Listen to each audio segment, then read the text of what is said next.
Hello, everyone. Well, all eyes are on Alaska today, and again, my deepest gratitude to the people of Alaska for basically telling Trump and Putin how they really feel about that. Thank you. Thank you so much. I appreciate it as a first generation Ukrainian American. I'm sure other Ukrainians around the world appreciate it, and Ukrainians in Ukraine also appreciate it. So we are unlikely to get anything else about Ukraine today. And once again, I don't want anyone holding your breath. This is just theater. While there are some serious questions on the agenda, that is true, it's bound to be. I don't think anything will happen that is positive for Ukraine, considering the setup. First and foremost, it is a meeting between Trump and Putin. Zelensky is not invited. And that already tells us plenty. An invading country is discussing the situation, the fate of the country they're invading with someone else. It doesn't even matter who with someone else. The fact that the country being invaded is not involved tells us that this conversation is unlikely to be to its advantage. While there was a conversation between Trump and European leaders, between Zelensky and European leaders, Zelensky and Trump, about a ceasefire, but while EU allies and Zelensky already said that we can't agree to anything if territorial losses are involved, Trump has already been talking about the land swaps. And again, he did not specify anywhere ever what Russia would have to give up. Plus, Ukraine doesn't want anything that Russia has. Ukraine just wants Ukraine back. Ukraine just wants its borders restored to where they were when Russia invaded. Nothing more, nothing less. Yeah, here it is. Zelensky is not included, and yes, it should alarm all of us. Ooh, CNN! What happened? You decided to wake up and grow some balls? So I was frankly struck because CNN had sold out and got lost in sane washing Trump like a year and a half ago. So this is kind of a surprise. I'm not holding my breath that this will become their standard MO, but this is not a bad article. So for many days leading up to this meeting, I've been saying that Trump doesn't know what he's talking about. He still doesn't get it. Somebody actually asked me, what doesn't he get? None of it was my response.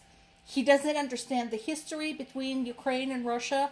He doesn't understand the long-standing issues between Ukraine and Russia and the history of Russian hostility toward Ukraine and Ukrainian nationals.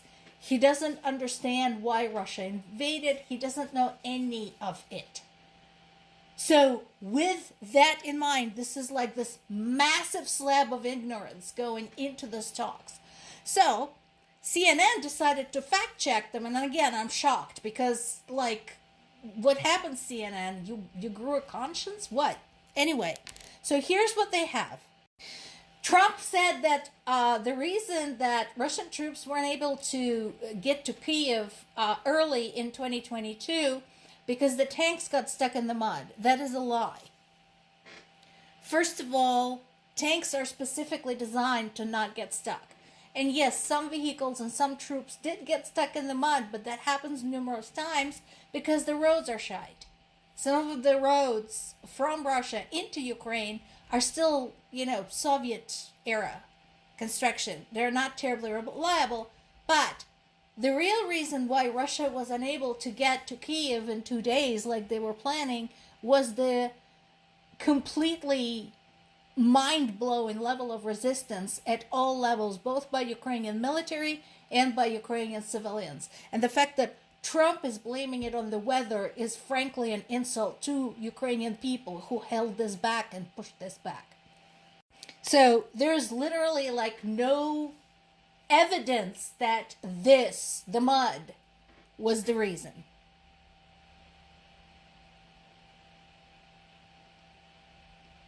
Because they could have gotten themselves unstuck pretty quickly and gotten there, had it not been for the courage and the resistance of the Ukrainian people. Trump used imaginary figures to incorrectly make it look like U.S. had provided more aid to Ukraine than Europe, and more than it actually has. That when he said that he could end the war in Ukraine in 24 hours, he was just joking. That is typical Trump. He shoots off at the mouth, then his entire staff is forced to backpedal from what he said, and then he says he was just joking. Sweetie, people are dying.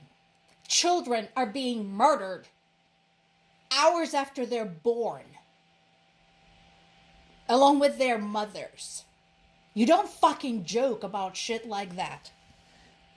But his followers believed him and voted for him, and that was one of the reasons.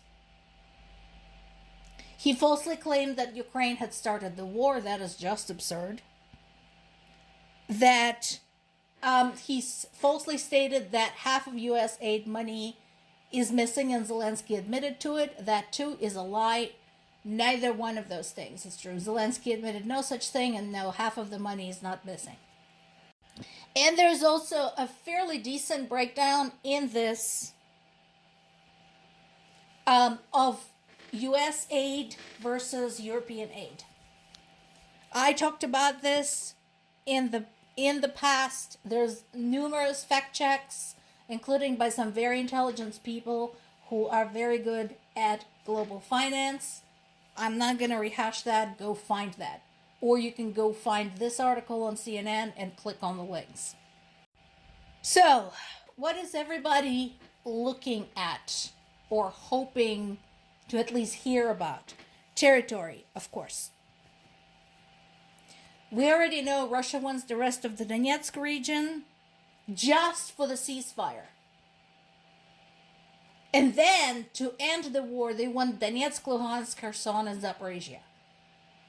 As somebody from the Zaporizhia region, originally from the actual city of Zaporizhia, with family and friends in Zaporizhia, I can personally tell you on behalf of people of Zaporizhia, Putin can fuck all the way off. Like, all the way off. With the rusty nail file. People of Zaporizhia do not want him there. And they want the other half of their region back, if it's okay with everybody. Now, there is a consideration of accepting a ceasefire at the current front lines, where the lines stand today, with the additional discussion of retrieval of Russian forces. They need to fucking leave. They just need to fucking leave. Nobody in Ukraine wants them there. Considering, again, that in the early days of war, we had grandmothers downloading Molotov cocktail instructions from Google and making those and throwing them at Russian tanks. Read the fucking room, people. Nobody wants you there. Security guarantees. That is important. If Ukraine agrees to anything, what is Russia going to stick to, and how is that going to be reinforced? That is the big question. Russia wants sanctions lifted. In exchange for what? End the war, leave Ukraine, sanctions go away. It's as simple as that, and that should be the message. And then, of course, there is the painful and tragic part about the war crimes, repatriations, and the reconstruction. Who the fuck is going to pay for all that? Who's going to compensate the families of people who were tortured to death, slaughtered, executed? There are other issues, of course, but those are the major points, and I guess all we can do is wait and watch. More to come.